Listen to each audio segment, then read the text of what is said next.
to be beside you at the end. Oh, I wish I could join you there. Naruto का चक्रा बेकाबू होकर प्रकट हुआ, एक तीव्र ऊर्जा जिसे हाकू ने भी कहा कि इसे नंगी आंखों से देखना असामान्य है। इस दृश्यमान शक्ति से सशक्त होकर नारुतो आगे बढ़ा, हाकू की सुई के हमलों को केवल चक्रा की लहरों से रोकते हुए। जब हाकू शीशों में पीछे हटने की कोशिश कर रहा था, तो 9 पूंछ से बढ़ी हुई गति ने नारुतो को हाकू का हाथ पकड़ने का मौका दिया।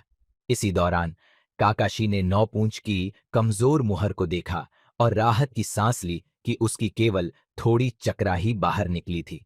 लड़ाई को जल्दी समाप्त करने के संकल्प के साथ काकाशी ने एक स्क्रॉल निकाला, जिससे जबूझा की जिज्ञासा बढ़ी, जो कोहरे में छिपा था और विश्वास कर रहा था कि काकाशी उसे खोज नहीं पाएगा।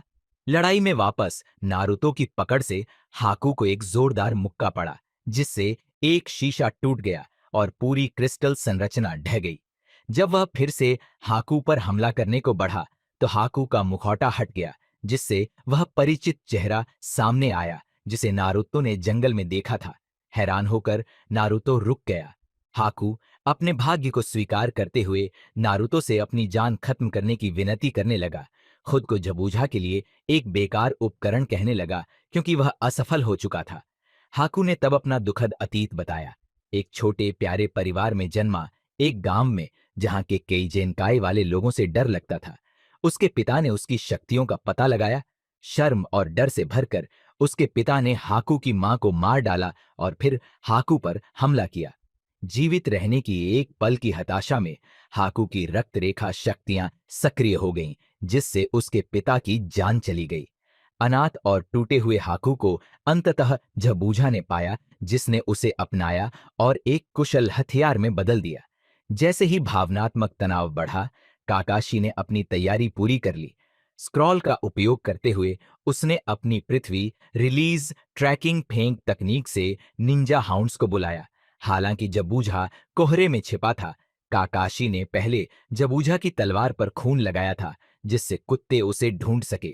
जबूझा का पता लगने के बाद काकाशी ने अपनी विशेष तकनीक लाइटनिंग कट्टर को दिखाया, एक चाल जिसे उसने जबूझा के लिए कोई विकल्प नहीं छोड़ा, या तो आत्मसमर्पण करे या मौत का सामना करे। जबूझा ने फिर भी हार मानने से इनकार कर दिया, जिससे अंतिम निर्णायक संघर्ष की स्थिति बन गई। इन्हीं पलों में इनारी घर घर दौड़ते हुए गांव वालों से ताजुना और पुल की रक्षा के लिए खड़े होने की विनती कर रहा था। हर दरवाजा डर और बहानों के साथ बंद हो गया, लेकिन इनारी का संकल्प और मजबूत हो गया। निर्धारित होकर उसने अकेले पुल पर जाने की कसम खाई। इस दौरान नारुतो हाकू के ऊपर खड़ा था, जिसने हार के बाद अपना उद्देश्य खो दिया था। हाकू ने नारुतो से अपनी जान लेने की विनती की, यह कहते हुए कि वह जबूझा के बिना कुछ भी नहीं है।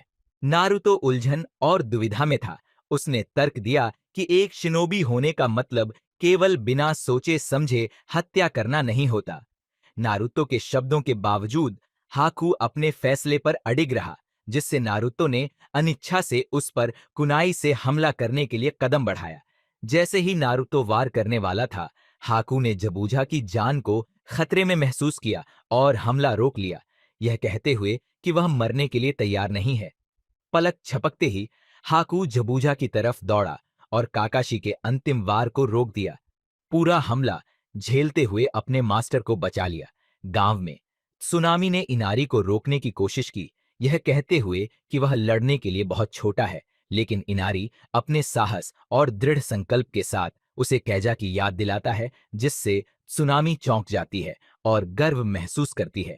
जैसे ही इनारी बाहर निकला, वह यह देखकर हैरान हुआ कि गांव के लोग उसके साहस से प्रेरित होकर उसके साथ जुड़ने के लिए तैयार खड़े हैं। पुल पर कोहरा छट गया, एक गंभीर दृश्य सामने आया।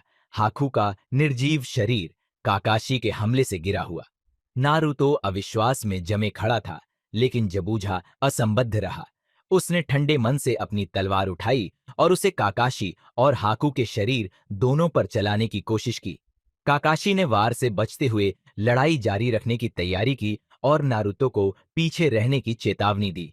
इस बीच ताजुना और सकुरा सासुके तक पहुंचे, जो ठंडा और निश्चल पड़ा था।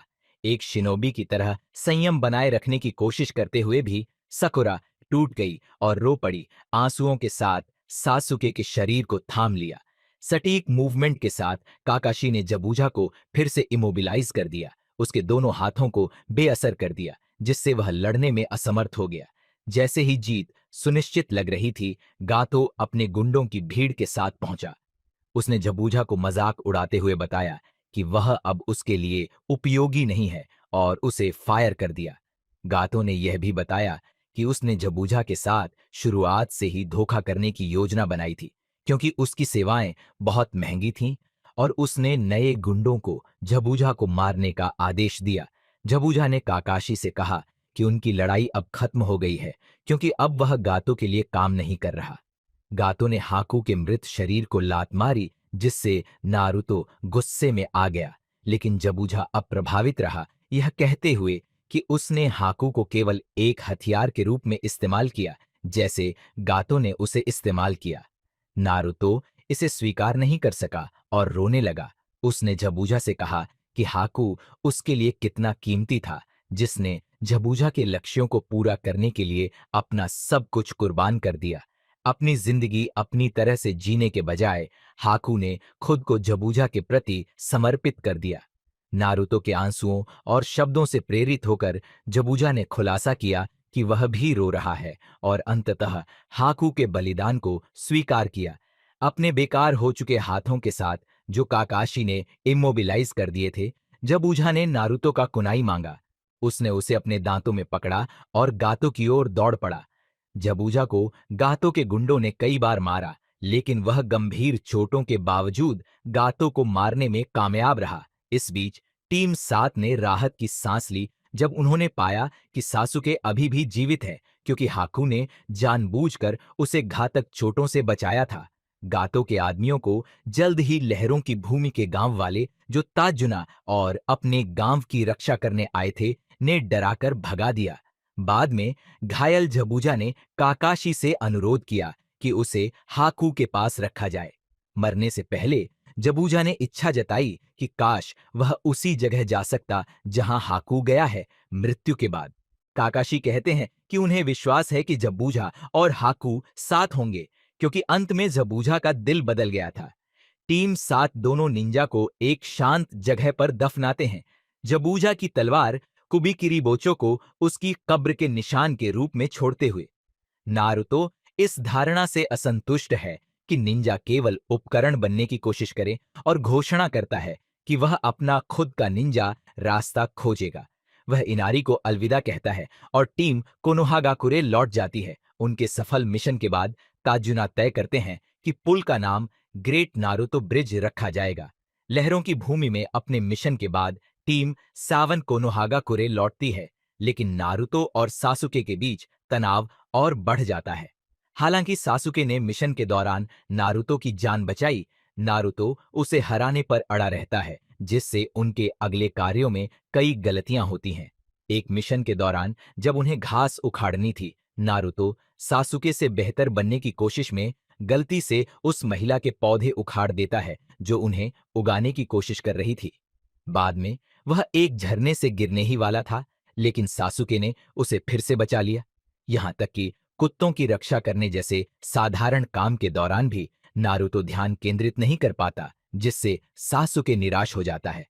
काकाशी जल्दी ही उनकी बिगड़ती टीम वर्क को नोटिस करते हैं और ग्रुप को जल्दी घर भेज देते हैं। जाने से पहले सासुके नारुतो से सीधा कहता है कि शिकायत करना बंद करो और बस मजबूत बनो। जब सकुरा सुझाव देती है कि वे अपनी व्यक्तिगत क्षमताओं पर ध्यान दें, सासुके उसे पूरी तरह से नजरअंदाज कर देता है और उसे नारुतो से भी बदतर कहता है।